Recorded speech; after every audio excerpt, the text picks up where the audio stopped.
All right, I want to thank Mike Morris for filling in for me in my absence last week. I appreciate that.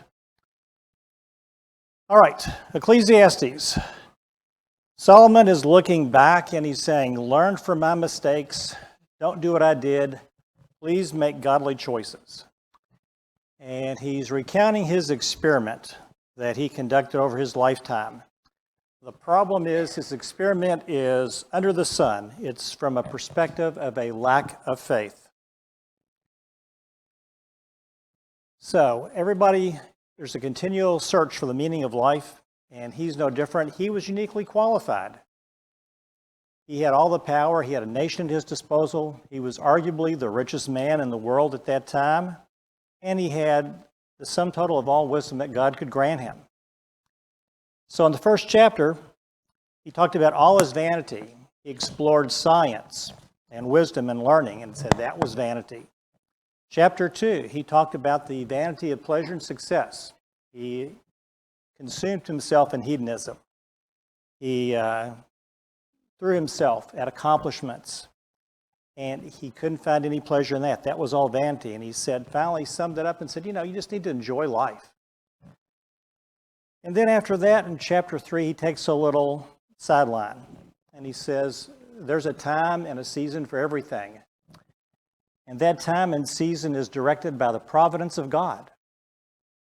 So, while bad things do happen to good people and good things happen to bad people, it's at God's direction and guidance and through his providential hand. Things just don't happen by a random choice. They happen by God's choice. So then he moves on after he talks about that. Right in the middle of chapter 3, he sort of gives us a summary. While he talks about all his vanity, that's the two bookends of the book in chapter 1 and chapter 12. The summation of the whole book is right here in chapter 3, verses 11 through 13. He's made everything beautiful in his time. Also, he's put eternity into man's heart so that he cannot find out what God has done from the beginning to the end. I perceive that there is nothing better for them than to be joyful and to do good as long as they live. Also, that everyone should eat and drink and take pleasure in all his toil. This is God's gift to man. So after he says, enjoy life. Enjoy the season that you're in. Enjoy your circumstance. Then he reflects back on his own mortality, and he takes a tangential view into death, because as we go through this book, we see that death is looming. He's recognizing his own mortality, and that's why he's frustrated. He has all wealth, all power, all knowledge, but he doesn't have anything beyond that. He's in a wretched situation. He has no hope, and that's very frustrating.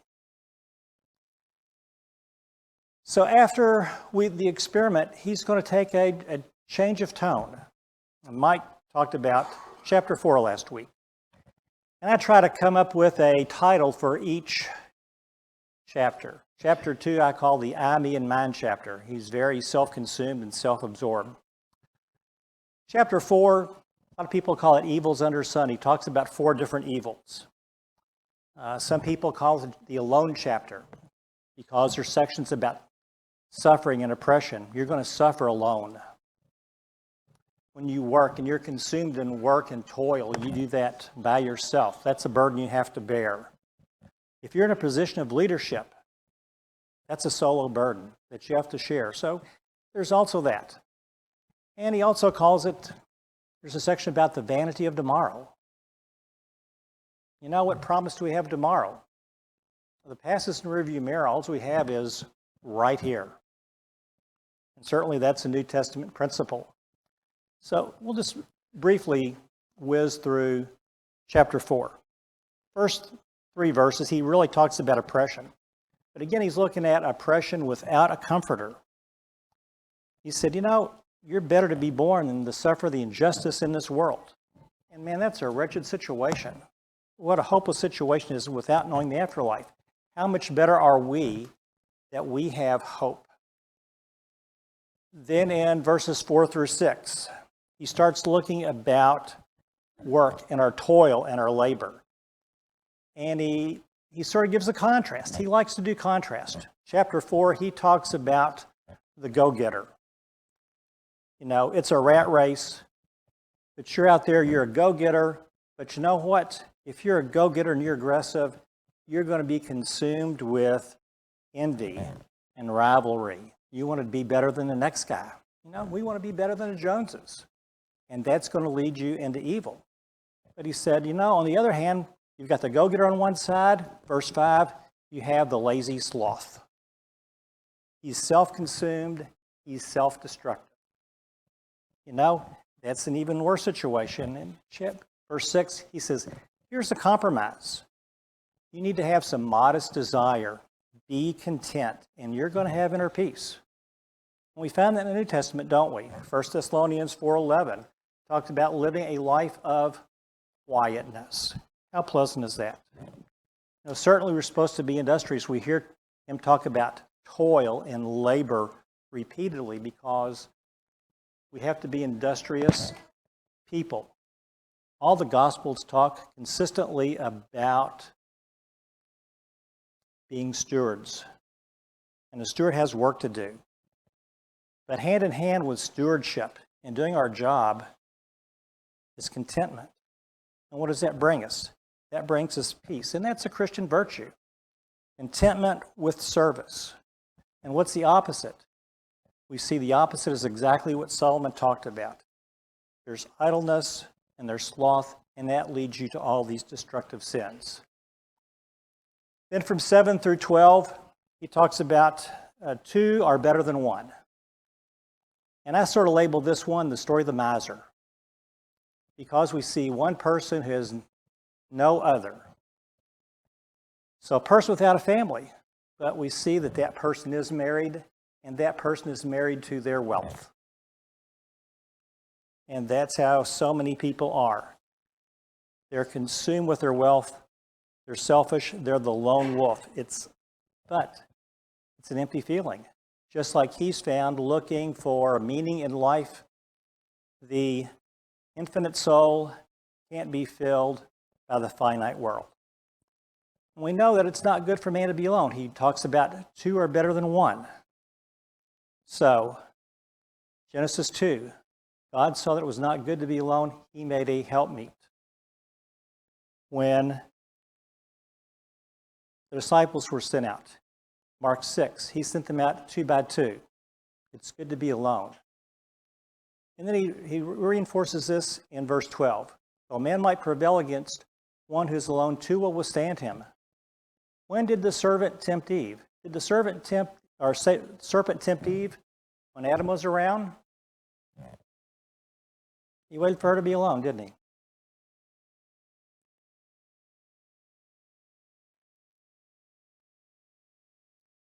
And he said, yeah, he followed along. So, divide and conquer. All throughout the epistles of Paul, what do we see? Talks about church unity. So, you know, there's two are better than one. And he talks about there's vanity in that. Then we talk about 13 through 16. The vanity of tomorrow. And he talks about an old and wise king. Here's a leader. He's alone in leadership. But you know what? All of a sudden you get in a position of leadership, you have no peers. You get isolated. And, you know, things start running amok because you have no one to guide you. And the people are not happy. You know, while the middle section I call the miser and the frustration of the miser who's married to this wealth, I call this one the coach. Because how many athletic teams do we see? They're unhappy with their coach. There's a contest, there's a winner and a loser. But everybody wants to have a winning team, don't they? And if the team's not winning, whose fault is it? We need a new coach. We need a new king. So he tells us, oh, here's this rags to riches story. Verse 14. Everybody loves the underdog, don't they? Here's the underdog. We want the underdog to succeed. We're not happy with the old coach. Let's get rid of him. Are we going to be happy with that guy? No. In a couple years, he tells us in verse 16, It's an endless cycle. Pretty soon, what is new and hopefully improved is going to be the same old thing. We put a new label on it. So there's vanity in tomorrow. And it's frustrating. And this is an example of, or a situation of an example story. He's going to start telling example stories. Jesus would tell parables. He would tell a story that had a meaning. Solomon is going to start crafting stories to bring forth a point. So I call that section the coach. We're not happy with who we've got. This unknown rags to riches story, we have greater hope than someone who's been successful for us. And it's frustrating. But how many people do that? We talk about a coach or an earthly king. But how many people get frustrated with the heavenly king when things don't go their way and do the same thing and have the same frustration? So, chapter 5, that brings us up to date. So all of a sudden, we've seen Solomon seems to be of this plate of spaghetti. He's doing this rambling monologue. He's bouncing all over the place. And you're not sure where he's going to jump to from one place to the other. And while chapter 2 was I, me, and mine, and there's a lot of I all throughout those first chapters, it ends right here. All that frustration we see after the death monologue in chapter 3, we don't see that. Certainly there's that undercurrent of death because he's recognizing his own mortality. But it seems like he's come to peace. He's resolved to a situation. He says, I'm resolved to this situation. I'm in a hopeless situation, but I want to do what I can to help everybody else. So he's going to start talking in second person. There's no more I. There's no more me. There's no more mine. It's listen to me. Learn from me. This is where it's at. He's going to give us observations. I've conducted this grand experiment. In the middle of his life, he used all of his wisdom to write the book of Proverbs. He wrote 3,000 other Proverbs that aren't recorded. He's going to start throwing Proverbs at us. And all of a sudden, while God is sort of an afterthought in these first 4 chapters, we see spiritual truths start to trickle in. Each chapter, there's more and more spiritual truths. And we see him look back at other books, Job, the Psalms, what he wrote in Proverbs, what happened in Genesis, the things that he knew already. And he shows that we have to have a better relationship, that we have to have some sort of fellowship with God to have any success. This is going to start with this change of pace in the first 7 verses of chapter 5. He's going to talk about religious exercises. Guard your steps when you go to the house of God. To draw near, to listen is better than to offer sacrifice of fools, for they do not know what that they are doing evil. Be not rash with your mouth, nor let your heart be hasty to utter a word before God. For God is in heaven, and you are on earth. Therefore let your words be few. For a dream comes with much business, and a fool's voice is many words. When you put a vow to God, do not delay paying it, for he has no pleasure in fools. Pay what you vow. It is better that you should not vow than you should vow and not pay. Let not your mouth lead you into sin, and do not say before the messenger, that was a mistake. Why should God be angry at your voice and destroy the work of your hands? For when dreams increase and words grow many, there is vanity. But God is the one you must fear. So he talks about drawing near to God. We haven't seen anything like that before in this book. So he's really wanting to start off on a new foot. So, what are his first steps in worship that he's telling us to do?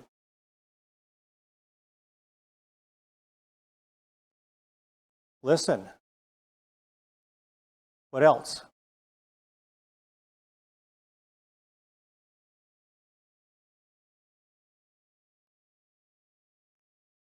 Go to the house of God. What's he concerned with? Is he concerned with the ceremony? He's recognized that there's more than this external ceremony that they're caught up in. Certainly this time, sacrifice, the festivals are still very huge. But he said, guard your steps. Be careful. Be reverent. Is this the same person from chapter 2 who's consuming himself, throwing himself to pleasure? What's he saying now? When you come to God, guard your steps. Be cautious. Be deliberate. Do proper worship with proper intent. Careful. Solemnness. We haven't heard this before, have we? Does this apply to us today?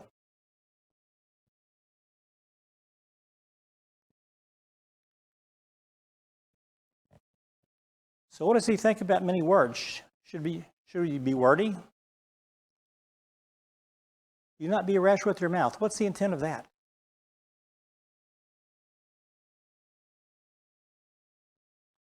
Think before you speak. We have 2 ears and 1 mouth. So listen to God, and he puts us in our place, doesn't he? For God is in heaven, and you are on earth. So he keeps repeating, he's looking at everything that's under the sun, and all of a sudden he looks beyond the sun to God in heaven.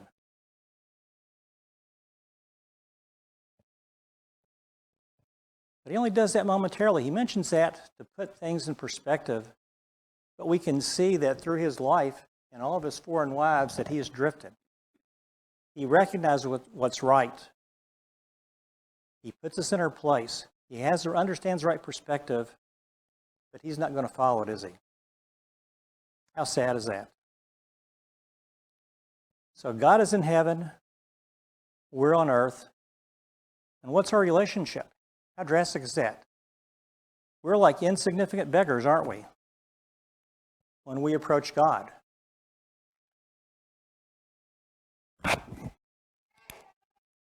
want to read Isaiah's vision. Think about Isaiah's vision when he looks at God versus how they were worshiping and Solomon was worshiping. Isaiah 6, in the year that King Uzziah died, I saw the Lord sitting upon a throne, high and lifted up, and the train of his robe filled the temple.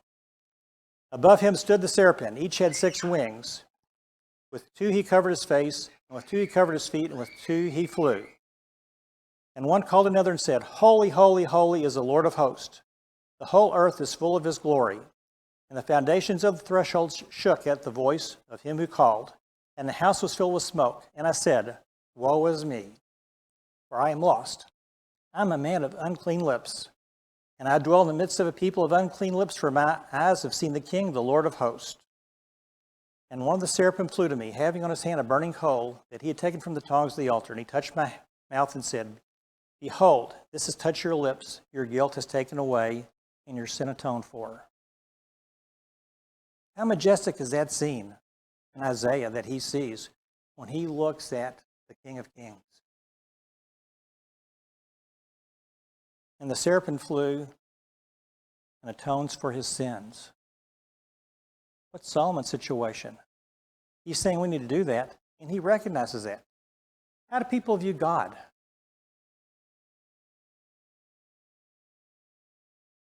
How do you view God?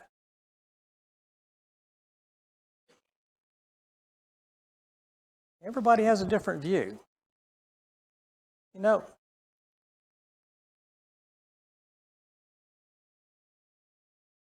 he's a punisher, he's a protector. You know, when we're in the digital age, and everybody has a screen, and everybody has a graphic, and everybody has a visual that they think of God. And when I look at the way children interact with these screens, everything has become a cartoon. When we look at a lion on a screen, a lion is a character who has a docile personality. He's kind, he's friendly. We see him almost domesticated at the zoo. But is that the nature of a lion? The king of the beast? We don't have that perspective. We've almost put a cartoonish view on everything. And our children are getting this cartoonish view of wild beasts and dangers. All of a sudden, a lion is a character that you're going to interact with in a story. And it can be. But does that really tell the true nature? How many people view God as a cartoon character without looking at the majesty, sitting on his throne, surrounded by seraphim? And they're saying, holy, holy, holy is the Lord of hosts. Has God been devalued?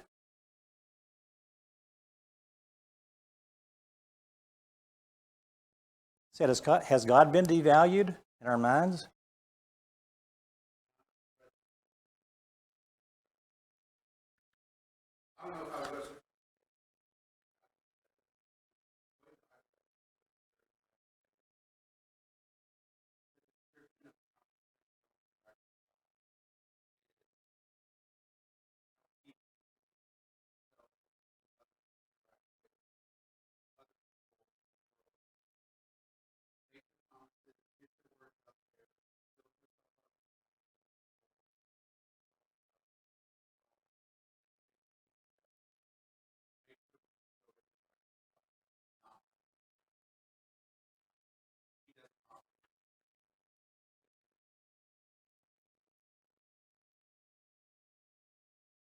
Exactly. In the first 3 verses, he's given us some very specific, some general instructions about being reverent. Make sure we're reverent. We're deliberate. One of the things I like about our Sunday services, before Sunday service, all the men are going to serve. They get back in the room. They prepare their minds. They're very deliberate, just as this admonition.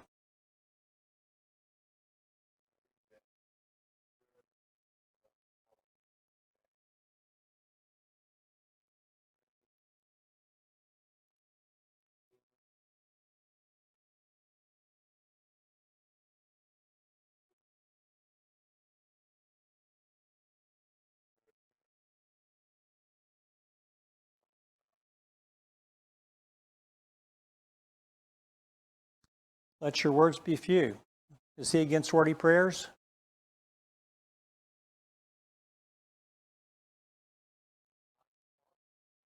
Not in your closet. So, okay, the model prayer, 66 words. So, there's a lot said in those 66 words. He let his words be few. But then again, what did he do? He prayed all night in the garden. So, those words need to be careful and reverent in the right place and not for external religiosity.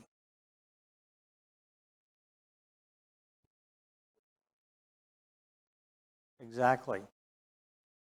And then in the verses 4 through 7, after the general admonition, he talks about some specific things. What's a vow?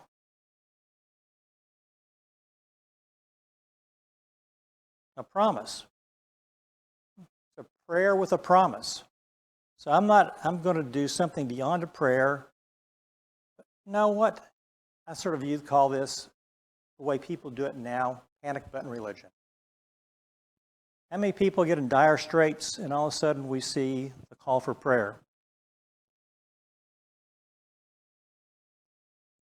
God, if you do this, I'll do that. And what was the problem that the people of this time had? They were making rash vows. They got caught up in a situation, and all of a sudden, they just blurted out some words. It's like, I'm going to do this. And they had no intent to do it. We've all seen people go to auctions. I don't have any intent to bid, and next thing you know, you're bringing home a purple cow. You didn't intend to do it. They didn't intend to say these words. They got caught up in the moment. This rash situation led them to make an obligation that they had no intent to fulfill. Is God pleased with that? About the only time we hear vows talked about now are marriage vows. And people take those just about as seriously, don't they? It was made in a moment of rashness. I really didn't mean it after the fact. I don't want to make this commitment. I don't want to fulfill this obligation. And the people had that problem. And what does he say? You know, you're better off not making a vow than to vow and not fulfill it. So certainly they had quite a few problems. And then he sums it up. For the fear of God. All right, let's talk about, wait a minute, let me go back. Let's talk about dreams. What's he talking about with dreams? Don't let your mouth lead you into sin.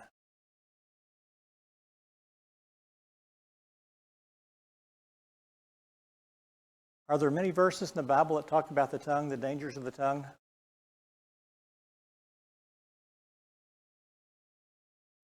Like a rudder of a ship. It steers you into places you don't want to go. Solomon wrote in the Proverbs a lot about the tongue and the dangers of the tongue. He knew it firsthand. But he said, what can happen? Your mouth can lead you where you don't want to go. You get rash. You get caught up in the moment. But you've got to be people of integrity. Because your rashness can lead you to an obligation that can lead you into some action that may be questionable. Anybody ever have that happen to them? It's easy to do. So what does it mean to fear God?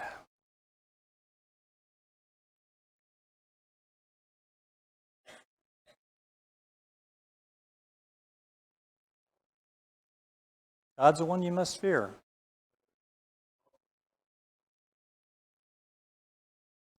There's that reverential fear that he's the King of Kings. But he talks about your dreaming.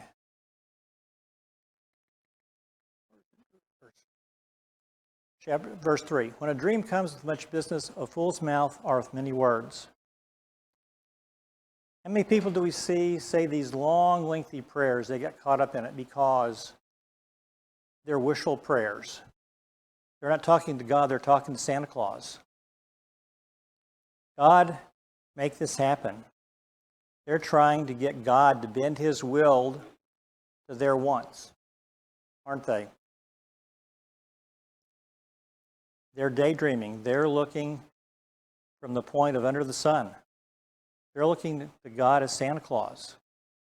And they have these daydreams of what God can provide. But God is not about providing for here. God is about having us serve him so that he can provide us a reward when we're reunited with him. But we see people get caught up with that. God's my panic button, and God is Santa Claus. God, bend providence to fulfill my dreams. Who's heard of the prayer of Jabez? There are a number of religious groups that focus their whole religion and their whole worship around the prayer of Jabez, a prayer of prosperity. All of a sudden, God becomes Santa Claus. They're wanting gifts. They're wanting God to bend providence to them. Is that the way it's supposed to be? God's in heaven. We're on earth. We're an insignificant beggar. So, we need to draw near to God where we can get grace.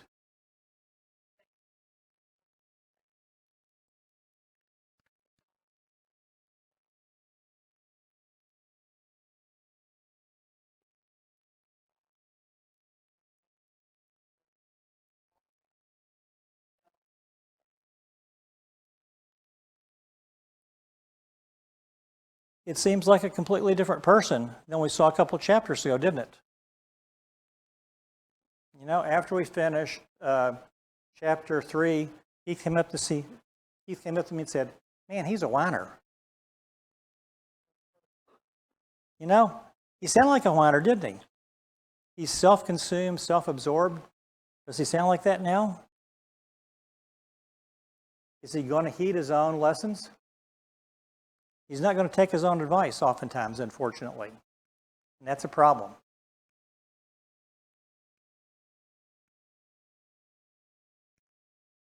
All right. Now, he's moving on down. The next section is about poverty and wealth. And that's going to go from chapter 5, verse 8 through 6 and verse 9, chapter 6, verse 9. And we see this is a traditional chiastic pattern that we see all throughout New Testament scripture. Chi or chi is the Greek letter that looks like an X. And we see this pattern that repeats. So in 8 to 12, he talks about people cannot be satisfied, and that's mirrored in 6, verses 7 through 9. People can't enjoy what they're given. In 13 through 17, it's going to be mirrored in chapter 6. At the end of chapter 5, he's going to talk about what's good, and it's going to be mirrored in chapter 6 with what is bad. And right there is the summary, enjoy the moment. So, we were back in chapter 3, we saw the couplets. There were 14 couplets representing 28 days, the lunar calendar that they were familiar with. So all of a sudden, while we have this rambling monologue that seems like there's no connectedness, all of a sudden we see this elegant structure there from the wisest man on earth. And there's incredibly elegant literature all throughout this. All right. I can't read that. That's an eye chart. So, verses 8 through 9. If you see in a providence the oppression of the poor and the violation of justice and righteousness, do not be amazed at the matter. For the high official is watched by higher, and there are yet higher ones over them. But this is gain for the land in every way. A king committed the cultivated fields.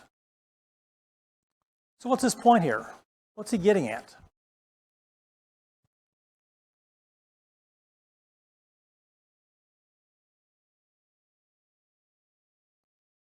In chapter 4, he talks about oppression's going to happen.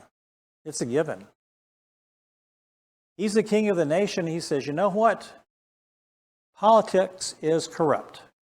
This was 3,000 years ago, and he told us politics is corrupt. Has that changed?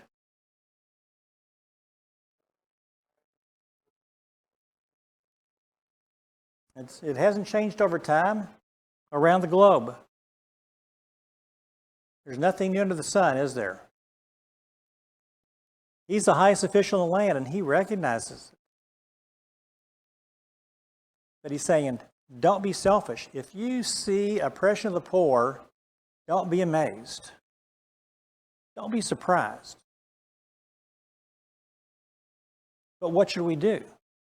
What's a corollary? We shouldn't be amazed that oppression is going to happen. But are we to sit idly by? Are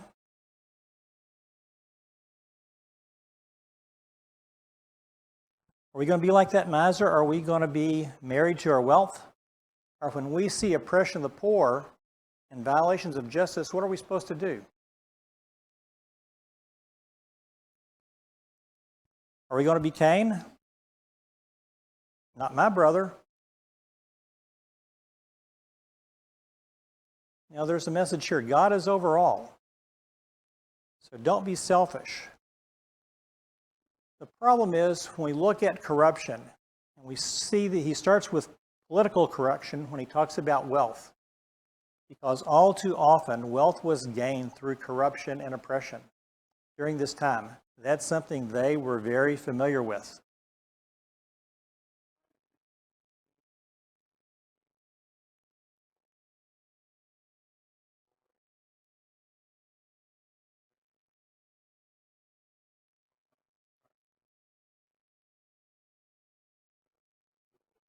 It was still there.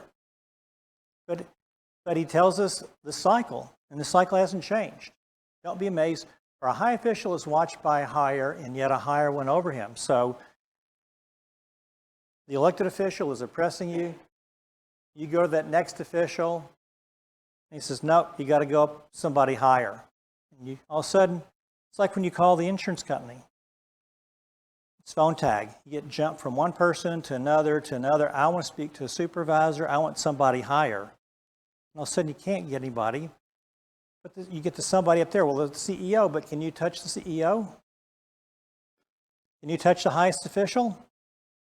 You're lost in this endless bureaucracy. And all of a sudden, all responsibility is rejected. What kind of leader is that? Are leaders supposed to abdicate their responsibility?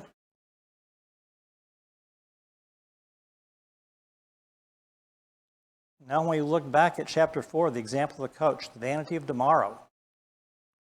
When a team wins, why did the team win? Because the team won. When the team lost, who's responsible for that win, for that loss? Is it the players? The players were responsible for the win, weren't they? Who's responsible for the loss? The coach. There's a responsibility of leadership. Our elders granted extra honor because they have extra responsibility, don't they? So, with leadership goes responsibility, but he says, you know what? There's corruption because people are greedy because they're serving self. And we go back to what we've seen in Solomon's experiment.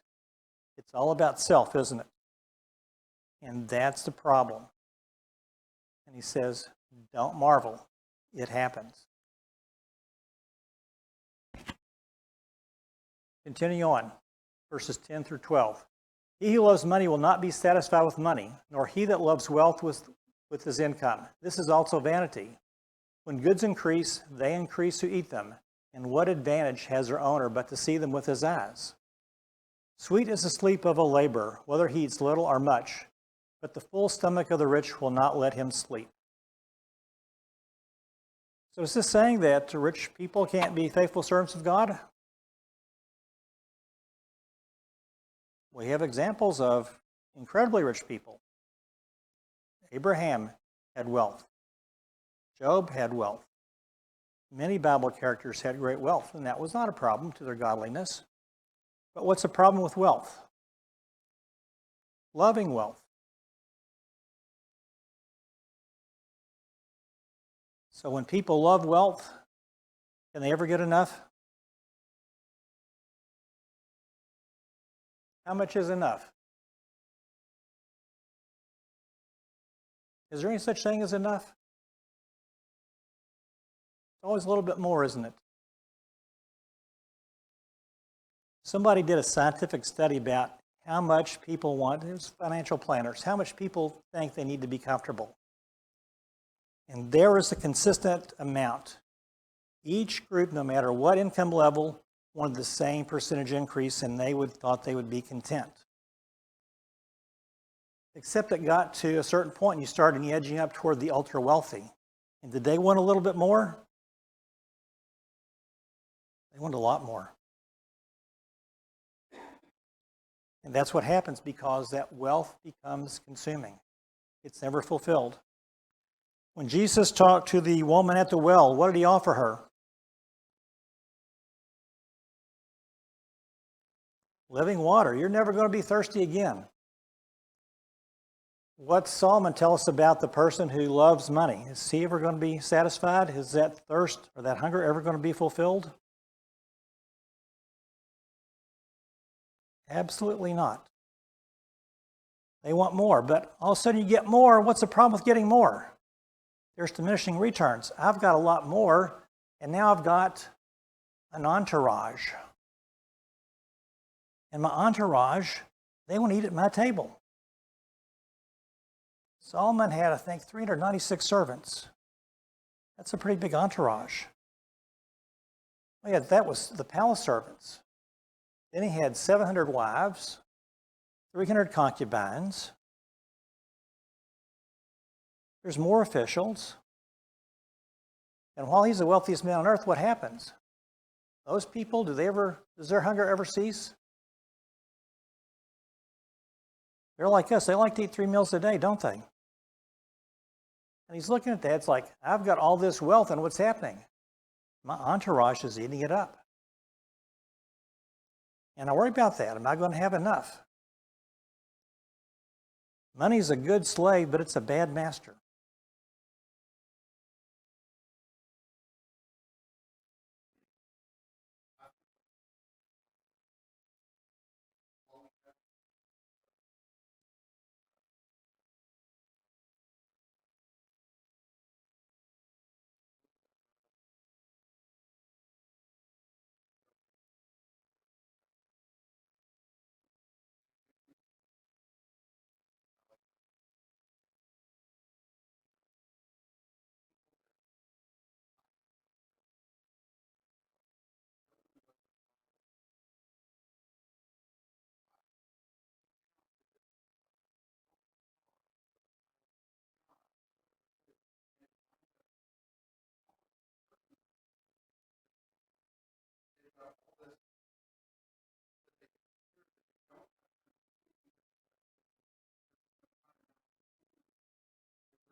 It's hard to stop that cycle, isn't it?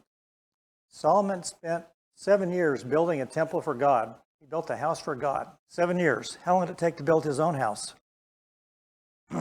13.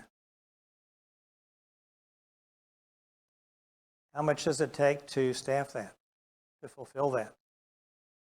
He's so intent on building it and filling it up, he's having a hard time enjoying it. It's a futile pursuit with diminishing returns. And that frustrates him, and he's realizing that. His wealth has ruined his situation. And he's saying, sweet is the sleep of the laborer. Is that a phrase you expect to come from a king who's arguably the wealthiest person in the world?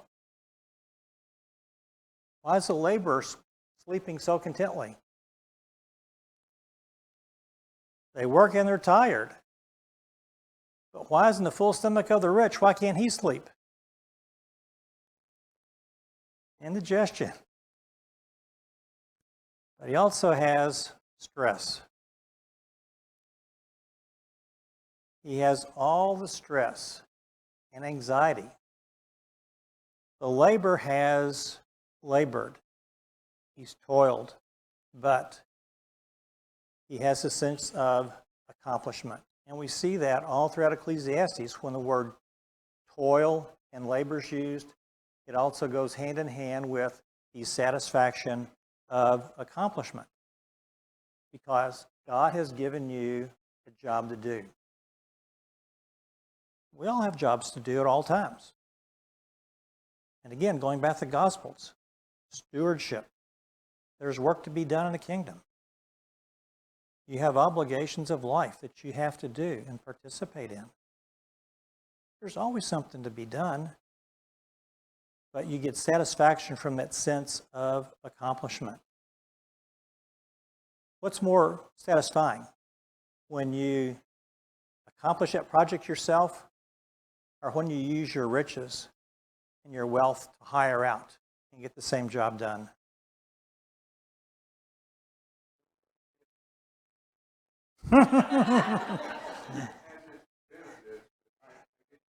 It makes the back feel better, and you don't have to go see Phil. But then again, you don't have that inner peace from that sense of accomplishment and godly labor.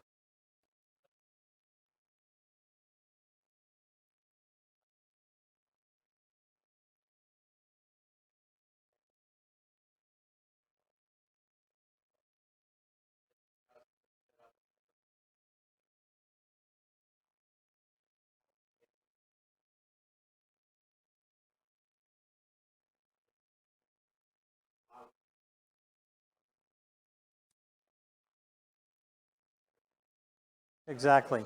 Well said. All right, thank you very much.